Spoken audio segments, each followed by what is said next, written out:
안녕하세요. 가톨릭 관동대학교 언어재활학과 임익재입니다. 이번 시간에는 인간은 어떻게 말을 할 수 있을까라는 주제를 가지고 이야기 나누어 보도록 하겠습니다. 저는 언어재활학과 소속의 교수이고요. 그래서 우리가 다른 동물들과 달리 어떻게 말을 잘하게 되었는지 그거에 대한 내용을 함께 이야기하는 시간 갖도록 하겠습니다. 본속 관련해서 궁금하신 사항이 있으면 다음에 이메일로 연락을 주십시오. 제 이름이고요. 저희 학교 cku.ac.kr 이렇게 되어 있어요. 그래서 수업 관련해서 궁금하신 사항이라든지 또 저희 학과, 또 저희 학교 생활에 대해서 궁금한 점들 있으시면 여기 이메일로 편하게 연락 주시면 제가 최대한 빠르게 응답하도록 하겠습니다. 이번 주에는 이번 시간에는 인간의 의사소통 능력에 대해서 살펴보고자 하고요. 이러한 것들을 살펴보기 위해서는 다음에 대한 정의가 좀 필요한 것 같아 보여요. 그래서 다음 자료 한번 살펴보시면 뭐라고 쓰여 있냐면 과학이란 무엇인가에 대해서 이렇게 정리가 되어 있어요. 과학은 자연계의 여러 가지 현상을 연구하고 그 현상을 일으키는 근본 원리나 법칙을 발견해요. 이것을 체계적으로 정립하려는 학문의 한 분야가 과학이라고 할 수 있죠. 그래서 제 주변에는 과학자들이 많아요. 그래서 과학자라고 해서 어렵게만 생각할 것이 아니라 지금 우리 주변에서 일어나고 있는 것들을 정량적으로 그리고 어떤 규칙이나 법칙을 발견해서 체계적으로 정립하고 설명하고자 한 학자들을 과학자라고 저희가 통칭하고 있잖아요. 그래서 지금 우리가 살펴보고자 하는 것들, 즉 인간은 어떻게 말을 하게 되었는가를 추론하게 된 과학적 배경들, 그리고 어떠한 이론들이 있고 그것을 정립하게 된 근거들이 있는지 이번 시간을 통해서 한번 살펴보도록 할게요. 영화 혹성탈출이라는 영화 보신 적 있으실까요? 영화 혹성탈출에서 보면 말하는 침팬지가 나와요. 그래서 저희가 이번 시간에 다루는 게 인간은 어떻게 말을 하게 되었는가, 또 어떻게 하면 말을 잘할 수 있지? 이제 이런 것들에 대해서 이야기하는 시간일 텐데, 그러면 침팬지하고 인간하고 어떤 차이가 있고, 이 침팬지는 인간에 비해서 조금은 덜 고등화된 언어를 구사하는데 우리 인간과 침팬지하고는 그래서 어떤 차이가 있는지, 언어적으로 어떤 차이가 있는지 그런 것들 좀 살펴보도록 하겠습니다. 이제 다음은 혹성 탈출의 한 장면을 제가 캡처해가지고 왔어요. 혹성 탈출에 대한 주제는 사실 이 침팬지하고 인간이 공존하면서 살 수 있는가? 뭐 이제 그런 심오한 주제들을 다루고 있고 또 인간의 반성 이런 것들도 다루고 있는 것 같아요. 저는 이제 영화 평론가는 아니어서 그 깊이 있는 내용을 이제 잘 아직까지는 해석하지는 못했지만 이제 언어학적으로 언어 재활사로서 언어 치료사로서 좀 재미있는 키워드들을 여기서 살펴볼 수 있어서 이 영화를 좀 가져와 봤거든요. 혹성 탈출에서 이제 침팬지가 주인공 아닌 주인공으로 등장을 하죠. 그래서 어떤 제약회사에서 이 침팬지들을 강제적으로 포집을 해서 실험실에 데리고 옵니다. 그런데 그 데리고 오는 이유가 치매 치료제 개발에 이 실험 대상으로 사용을 하는 거죠. 이 침팬지를. 그 중에 이제 밝은 눈이라는 아주 똑똑한 침팬지를 이제 타겟으로 삼고 그 타겟 침팬지에다가 약물을 이제 주입해서 이 침팬지가 어떠한 반응이 나타나는지를 이제 추적 조사하게 돼요. 어떻게? 과학적으로. 그런데 그 침팬지, 즉 이제 타겟팅된 그 침팬지가 잘 훈련이 되고 있다가 어느 날 굉장히 큰 소란을 일으킵니다. 제약회사 내에서 큰 소란을 일으키다가 그만 죽게 돼요. 그런데 그렇지 원래는 온화하고 그리고 그 모범적인 활동을 했던 그 침팬지가 그렇게 이상한 행동을 보였던 이유는 바로 이렇게 처음에 잡혀올 당시에 그 침팬지가 임신한 상태였기 때문이었거든요. 그래서 침팬지 아이가 태어났던 거예요. 그래서 예민했던 거였었는데 그거를 이제 영화에서는 좀 후반부 쪽에 가서 보여주게 되죠. 그러다가 그 제약회사의 직원이 그 아이 침팬지를 이제 집으로 데리고 와서 키우게 되고 인간과 함께 그 침팬지가 같이 성장하고 같이 생활하면서 사회화가 이루어져요. 아이 침팬지가 지금 엄마 침팬지는 죽었고 그 아이 침팬지하고 제약회사 직원하고 아주 이제 깊은 유대 관계를 맺으면서 같이 함께 생활하는데 그 제약회사 직원의 아빠가 치매를 앓고 있었기 때문에 이 직원은 특히나 더 그 치매의 약 개발에 조금 더 집중하는 상황이었었죠. 그러다가 어떤 사건이 발생하게 되냐면 그러다가 그 치매를 앓고 있는 아빠가 치매 증상으로 인해서 그 옆집 이웃집 남자하고 소동이 일어나게 되고 그 소동을 봤던 이제 침팬지가 이웃집 남자를 공격하게 됩니다. 그래서 이제 경찰이 출동해서 이 그 침팬지를 다시 이제 포획해서 관리하게 돼요. 집과 떨어진 곳에서 관리소에 가서 이 침팬지는 이제 관리 대상으로서 관리하게 되고 그러면서 이제 이 관리자로서의 다른 인간을 대면하게 되는 거죠. 지금 이제 여기 보여지는 이 침팬지는 이제 보호소에 온 침팬지였고요. 그래서 그 관리 대상자인 관리 대상자가 된 침팬지하고 관리소 직원하고도 이제 살짝 트러블이 있지만 이 침팬지는 굉장히 머리가 좋았어요. 그 이유는 엄마 뱃속에서 있었을 때 그 치매 약을 엄마가 이제 투여받았었잖아요. 그 약물 영향에 의해서 이 침팬지도 굉장히 좋은 지능을 갖게 된 거죠. 그래서 인간하고 대화도 가능했던 거고 인간의 사회화 활동에 이 친구가 잘 적응을 했던 거예요. 이 혹성 탈출에 관련된 짧은 동영상 하나 살펴보도록 할게요. 아이고, 자료가 넘어가 버렸네요. 네. 시저는 다시 재회하게 되고 집으로 돌아가자는 그의 말에 시저는 이렇게 말합니다.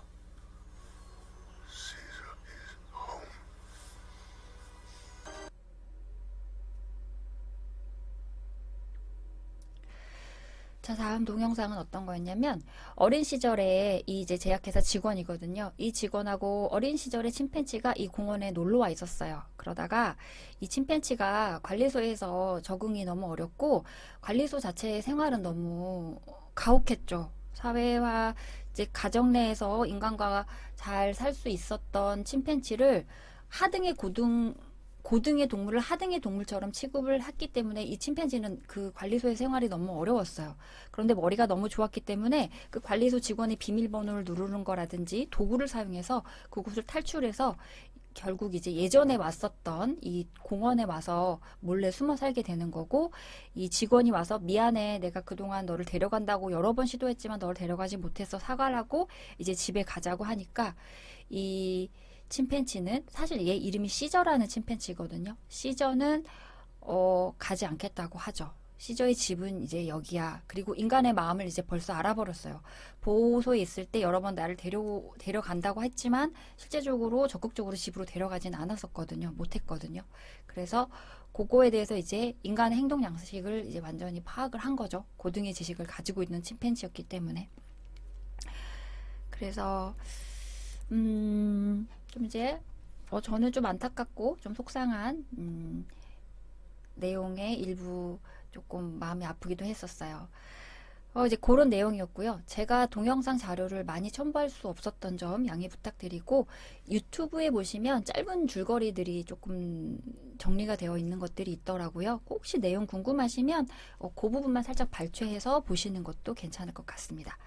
그래서 제가 하고 싶었던 이야기는 인간만이 이런 언어를 구사하는 것처럼 보이잖아요. 그쵸? 우리가 알고 있는 선에서는.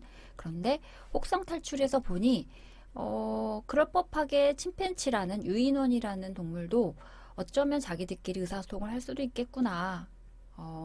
그런 게 뭐 상상 속일지라도 가능을 할 수 있던 어떤 근거나 과학자들이 추론할 수 있는 무언가 있었기 때문에 그런 상상이 이루어지지 않았을까라고 이제 저희가 또 다른 상상력을 발휘를 해본다면 인간과 또는 돌고래 또는 침팬치 이런 다른 동물들과 우리 언어가 가진 차이점은, 인간이 구사하는 언어의 차이점은 뭐가 있을까요? 그거를 지금 살펴보려고 하는 거예요. 인간은 도대체 어떻게 말을 할 수 있는가? 어떻게 해서 말을 할 수 있었는가? 네. 예전에 저희가 이런 유인원처럼 이런 인간의 진화론적 관점에서 살펴봤을 때 우리도 침팬지와 비슷한 시절이 있었잖아요. 옛날에. 그러다가 호모 사피엔스, 사피엔스까지 이르러서, 그리고 지금의 현생 인류에서 다시 또 어마어마한 시간, 100만 년의 시간을 지난 끝에서야 비로소 인간이 이렇게 말을 습득할 수 있었거든요. 그러면 그 전에 있었던 침팬지와 지금의 우리 고등의 인간에서는 어떤 차이점이 있는가? 그리고 왜 우리는 말을 할 수 있었는가? 하나하나 찬찬히 살펴보면, 우선 우리가 말을 하게 되는 이 얼굴 구조부, 그리고 호흡계, 말을 하게 되는 조음체라고 하거든요. 저희들은 언어치료 쪽에서는 이 말을 하려는 발성기관, 그리고 조음기관, 이런 것들이 다 협응이 이루어야지 정확하게 발음을 할 수 있다, 이렇게 설명해요. 그래서 이 왼쪽과 오른쪽에 우리 얼굴 형태를 잘 보시면, 자, 여기가 상부 호흡기 계통이라고 이쪽을 이렇게 통칭하고 있는데, 자, 여기서 보면 여기 후두가 있어요. 이런 데를 통칭해서 후두라고 부르는데, 이 후두 구조물 자체가 이 침팬지보다 인간의 길이가 좀 더 길죠. 그리고 말하는 길, 성도라고 해서 이 여기 기도에서부터 입까지 이어지는 이 길이, 여기 보시면 침팬지보다 우리 인간이 더 길어요. 그리고 구강의 구조물, 이렇게 인간 동물의 구조물 중에서 이렇게 비어있는 공간을 강이라고 하거든요. 그래서 여기 입구에서 구강, 비강, 인두강 이렇게 나누는데, 이 구강의 구조물도 보면 인간의 구조물과 침팬지의 구조물이 더 다르다. 그리고 이 모양 자체를 살펴보게 되면, 자, 여기 모양 자체를 살펴보게 되면 우리는 이 구강의 모양이 이렇게 정사각형의 모양인 반면에 침팬지는 어떻다? 이렇게 직사각형 모양의 형태를 갖추고 있다더라. 그래서 우리는 가로, 세로가 조금 정비례한 것처럼 보이나, 여기 이 침팬지는 좀 더 상대적으로 가로가 길고 이 세로 쪽이 더 짧다. 자, 이러한 구조적인 차이로 인해서 인간이 말하기에 좀 더 유리한 환경에 있지 않았을까라고 주장하는 학자들이 있죠. 그래서 이 혀를 움직여서 우리가 정확한 발음을 하거든요. 우리가 의식하고 있진 않지만 혀를 치조나 치경이라는 위치에 탁탁탁 치면서 다다다 다리 이런 소리를 만들어내요. 그런데 이 침팬지는 요 혀도 자체도, 그리고 구강 구조, 이 구강의 표면적도 우리 인간과 다른 사이즈를 갖고 있기 때문에 이러한 공간각적 이 자리가 주는 이점이 인간이 말을 하는데 좀 더 효과적으로 더 구조화되어 있다, 이렇게 주장하는 사람들이 있죠.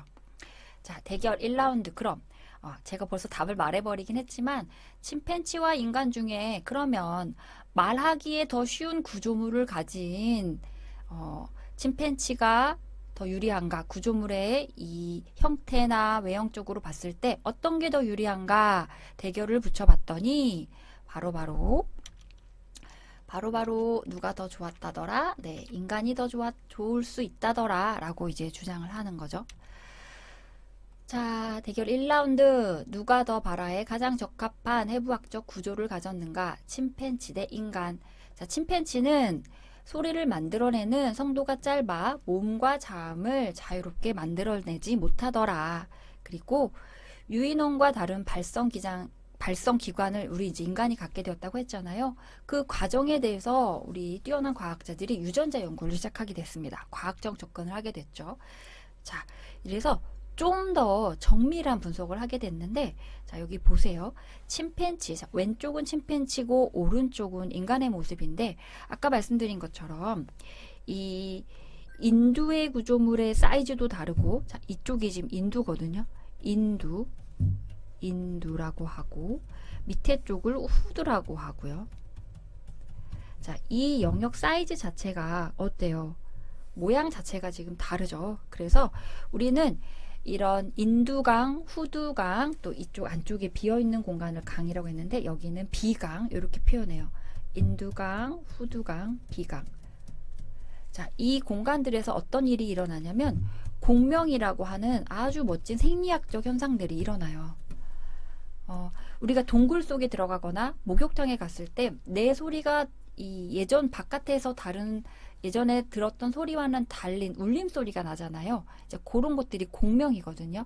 그러니까 인두강, 후강, 비강을 통해서 우리의 소리가 좀 더 풍성해지는 이런 공명 활동이 일어났는데 이런 것들이 첫 번째로 침팬지와 인간의 구조물 자체가 다르기 때문에 소리의 형성 자체에서 차이가 있을 수 있다.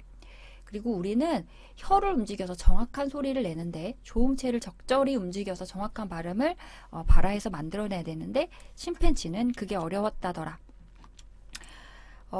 자, 다음 거는 이제 진짜 사람의 모습을 엑스레이 찍은 동영상이에요. 이거는 제 연구 때 사용한 건데 이분한테 아, 이, 우, 에, 오, 어, 으 모음을 시켰을 때 혀하고 입술하고 그리고 우리 눈에는 보이지 않지만 안쪽에 있는 뼈들의 움직임을 추적 조사하는 연구거든요. 자, 요걸 한번 살펴보도록 할게요.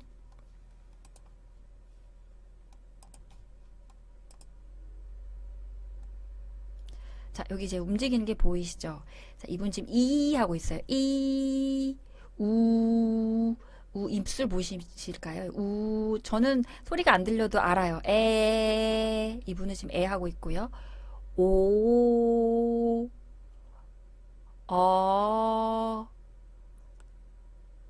하실 거예요. 네, 자, 이거 여기에서 이제 엑스레이 보는 방법은 근육은 잘 보이진 않아요. 근육은 잘 보이지 않지만 자, 여기에 이렇게 보이는 부분들이 입술이었거든요. 자, 입술이 동그랗게 만들어져서 나는 모음을 원순 모음이라고 합니다. 그래서 오 동그랗게, 우 동그랗게 했잖아요. 그리고 혀가 이렇게 높이 올라가서 만들어내는 소리 이 하는 것들은 고모음이라고 해요. 그래서 이 혀와 입술의 움직임 그리고 여기 아주 작은 뼈들이 있거든요. 뼈들은 아니고 뼈가 하나가 있어요. 목불뼈 또는 설골이라고 하는데 이 뼈의 움직임도 잘 살펴볼 수가 있죠. 자, 요거 모양 자체가 누구하고 자, 이 침팬지하고 다르더라. 요렇게 과학적인 접근을 통해서도 우리가 외형적으로 봤을 때 침팬지하고 사람하고 뭔가 다른 외형을 가지고 있었지만 실제적으로 엑스레이 투과를 통해서 살펴본 연구에서도 이 혀하고 입술하고 설골의 움직임도 많이 다르구나 또는 살짝 다르구나 자, 요런 것들을 알 수 있었죠. 자, 왜 그럼 유인원은 왜 말을 하지 못하는가? 아직도 이제 명확하지 않은 부분들이 있어서 찬찬히 이제 살펴보면요. 발성기관의 구조상 구조가 같지 않으니까 사람과 똑같은 말을 못한다. 해부학파들은 이렇게 주장을 합니다. 인간은 진화 과정에서 얼굴과 발성기관의 형태가 침팬지와 달라지면서 말을 할 수 있게 된 것이다. 즉 말을 하는데 좀 더 효과적이고 풍성한 소리를 만들어질 수 있게끔 우리가 어떻게 진화한 것이다. 이렇게 주장을 하죠. 자, 누가 더 발화에 적합한 그런 해부학적 구조를 가졌는가? 이번에는 좀 더 길게 종단 연구를 했어요. 아주 긴 종단 연구를 했는데 자, 현대인과 약 5만 년 전의 인류의 직계 조상인 네안데르탈인과 데니소바인들 멸종한 인류의 DNA를 침팬지의 DNA와 비교한 연구를 했어요. 어떻게? 과학적으로 했죠. 자, 공통조상에서 물려받은 유전자 등 각각 진화를 거치면서 기능을 하지 않게 된 부분들은 그럼 어떤 것이 있는지 추적 연구를 한 거예요. 그래서 침팬지부터 이제 지금 뭐 현생 인류라고 불리는 호모사피엔스 그리고 그 중에 아류족들인 네안데르탈인과 데니소바인들이 있잖아요. 이 화석인들, 즉 화석을 통해서 연구를 한 이 네안데르탈인, 데니소바인들의 DNA를 분류했더니 현대인은 얼굴 형태와 목구멍에서 소리를 내는 후두의 모양과 관련된 그 유전자 활동이 침팬지와 이제 조금 크게 다르다는 걸 밝혀낸 거예요. 침팬지에서 턱이 앞으로 튀어나오게 하는 이 유전자, 턱이 이렇게 튀어나오게 하는 유전자는 이 다른 화석인에서는 발견되지 않았죠. 즉, 이게 진화를 하면서 이게 더 발전되는 게 아니라 소멸된 거, 사라진 거예요. 왜 그랬을까요? 기능적으로 필요하지 않았기 때문이라고 추측하는 거죠. 우리는 이런 것들을 퇴화라고 표현하기도 합니다. 결국 인간이 침팬지보다 얼굴이 평평해지게 된 것은 바로 이 유전자가 어떻게 퇴화, 이 유전자가 계승되지 않았다. 즉 인간의 구강 면적이 침팬지와 달리 거의 같은 길이, 가로 세로와의 구강 모양이 이렇게 같았잖아요. 그것도 마찬가지 이유일 것이라고 추측을 하고 있죠. 자, 이제 결과를 좀 살펴보겠습니다. 누가 더 발화에 가장 적합한 해부학적 구조를 가졌는가? 따라라란 따란. 자, 누구의 승리? 네, 인간의 승리였습니다. 발화에 좀 더 적합한 해부학적 구조를 가진 거는 결국 누구다? 인간이다. 그래서 우리는 침팬지보다 사실은 조금 유리한 해부적 구조를 가졌기 때문에 인간은 말을 더 잘할 수 있었고, 이제 조금 더 추가적으로 우리는 사회화 활동에서 좀 더 뭐랄까 잘할 수 있는, 잘해야만 했던 필연적인 환경도 있었던 것 같아요. 자, 두 번째 대결 2라운드. 그럼 동일한 해부학적 구조를 가졌다고 하면 침팬지도 그런 말을 했을까? 요런 게 또 질문이 생길 수가 있죠. 동일한 해부학적 구조를 가졌다 할지라도 그러면 뇌 용량과 뇌 기능이 달라서 침팬지는 말을 할 수 없었을까? 네. 요것도 한번 생각해 볼 만한 질문인 것 같아요. 자, 유인원과 달리, 유인원은 인간과 달리 스스로 발화를 할 수 있는 고등의 기능은 없었다. 유인원과 인간의 뇌는 기능적으로 또 그리고 구조적으로 다르다는 것을 비교한 연구들이 있었어요. 그렇다면 정말 인간의 뇌와 유인원의 뇌는 다른가? 자, 오랑우탄 무리에서 그 중에 48마리가 내는 소리 4,486건의 소리를 수집해 본 결과 신기하게도 인간의 자음과 비슷한 소리를 내는 것을 우리가 수집을 통해서 분석을 했더니, 수집 과정을 통해서 인간의 자음과 비슷한 소리를 낸다는 것을 밝혀냈어요.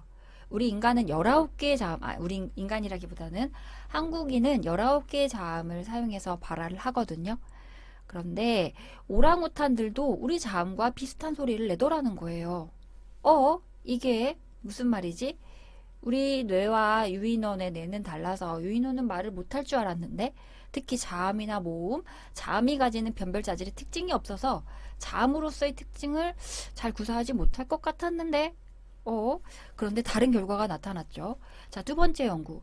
붉은 털 연구에서도 사람과 같이 말을 할 수 있음을 입증한 연구가 이제 나타난 거예요. 네. 어떻게? 이 배트와 보트처럼 가운데 소리가 하나가 달랐잖아요. 이 소리를 비슷하게 내는 거예요. 누가? 붉은 털 원숭이가. 그럼 인간하고 유인원하고 말해서 차이가 있을 수 있었는데, 즉 인간은 말할 수 있고 유인원은 말할 수 없을 거라고 생각했는데 유인원도 말을 하네? 이게 무슨 일이지? 그런데 자, 여기 보십시오. 발성기관의 구조보다는 뇌 기능의 차이에서 인간과 유인원의 언어 능력을 다르게 한 것일 것이다 라고 이제 논문의 말미에서 이런 것들을 재현을 하게 된 것이죠. 발성기관은 말을 하는데 필수적인 어떤 설비기관이지만 이를 더 고급스럽고 유연하게 조절하는 뇌가 없었다면 인간의 언어 능력은 발달하지 않았을 것이다. 이렇게 정리가 되었습니다. 자, 결국 그래서 누가 더 고등의 언어를 하고 누가 더 진화하였는가? 네, 인간의 승리입니다. 즉 인간의 말소리, 특히 이제 우리나라 말소리를 제가 이제 아까 예를 들었었는데, 우리 말소리에는 19개의 자음이 있고요. 모음은 좀 학자마다 달라요. 표준어에서 인정하는 몸은 뭐 단몸의 경우에서 9개라고 주장한 학자도 있고, 뭐 10개라고 주장한 학자도 있고, 적게는 7개에서 10개 정도로 보고 있어요. 우리말 소리는 그래요. 이제 외국 다른 모음과 자음하고 달리. 그래서 이 자음이 가지는 특징들, 얘네들이 다 자음들이 이름이 있거든요. 자, 요거 우리 옛날에 가나다라 마바사 이렇게 외웠잖아요. 자, 요렇게 소리를 그, 느, 드, 자, 요렇게 읽을 수가 있거든요. 자, 이 친구들이 자기 소리를 하나씩 가지고 있는데 우리말 속에는 요런 것들이 19개가 있어요. 19개 자음들이 있는데, 자, 이 19개 자음이 각각의 소리별로 특징을 가지고 있고, 이 소리를 변별해내고 또 명확하게 구사해내는 능력은 인간의 고등의 뇌를 가지고 있기 때문에 가능할 것이다. 자, 인간이 발화를 할 때 이렇게 조음체라고 했잖아요. 제가 입술, 혀, 그리고 이런 목젖, 여기 안쪽에 목젖, 입술, 혀, 이런 것들, 조음체들, 이 근육들을 다양하게 움직여서 정확한 발음을 하거든요. 이런 것들을 구사하는 데 있어서 인간은 좀 더 정교했고, 자, 이런 운동을, 근육 운동을 관장하는 게 무엇이다? 뇌의 기능 면에서 이 유인원과 침팬지와 인간은 차이가 있었을 것이다. 네. 다음 모습은 어린아이와 그리고 침팬지와 인간의 이 성도의 모습을 차이를 이렇게 도식화한 거예요. 사실 우리 인간의 어린아이였을 때 모습도 살펴보면 사실은 침팬지와 유사해요. 그러면서 성인이 되면서 이 성도의 모습이 변화해요. 지금 우리 모습처럼. 그래서 침팬지 때처럼 아이의 모습이 조금 유사한 모습을 갖고 있다고 했잖아요. 그래서 우리 아이들은 그때까지만 해도 이 구조적으로 정확하게 발화할 수 있는 구조를 어렸을 때부터 완전하게 가지고 있는 건 아니에요. 그러다가 성인이 되면서 차츰 성장과 발달을 거치면서 이 성도의 모습도 이제 바뀌게 되죠. 자, 이렇게 해서 1차 시 인간 어떻게 말을 하게 되었는가를 정리해 볼 거고요. 다음번에는 이제 그럼 선생님들이 조금 더 추가적으로 살펴볼 것들이 있다면 그러면 우리 인류가 유인원에서부터 지금 현생 인류까지 살아남게 되는데 왜 그 중에서 호모 사피엔스만 살아남게 되었는가? 도대체 그들에게 어떤 일이 있었는가? 이런 거 궁금하지 않으세요? 자, 저는 이런 거 너무 궁금하더라고요. 그래서 추가적으로 이런 것들도 살펴보시면 너무너무 재미있을 것 같아요. 네. 왜 호모사피엔스만 살아있었을까요? 호모사피엔스라 이제 같이 동시대에 살고 있었던 네안데르탈인이 있었거든요. 사실 이제 네안데르탈인이 호모사피엔스보다 힘적으로는 좀 더 셌다고 해요. 그리고 이제 그 사는 영역에서도 네안데르탈인이 좀 더 넓은 지역에서 살고 있었다고 주장하는 학자들도 있어요. 그런데 이 네안데르탈인은 사라지고 호모사피엔스만 살아남았을까요? 네, 요거는 제가 수업 시간에 다루기에는 양이 좀 많고요. 요거는 나중에 추후에 우리 선생님들 저희 가톨릭 관동대학교 휴먼서비스대학교에 오셔서 저 만나게 되시면 요런 이야기 또 같이 추가적으로 해보면 너무 즐거울 것 같습니다. 자, 이렇게 해서 인간은 어떻게 말을 할 수 있는가에 대한 내용 첫 번째 시간 동안 살펴보았습니다. 시간 내어주셔서 감사합니다. 2차 시 때 제가 또 즐거운 내용, 재미있는 내용으로 가지고 돌아오겠습니다. 감사합니다.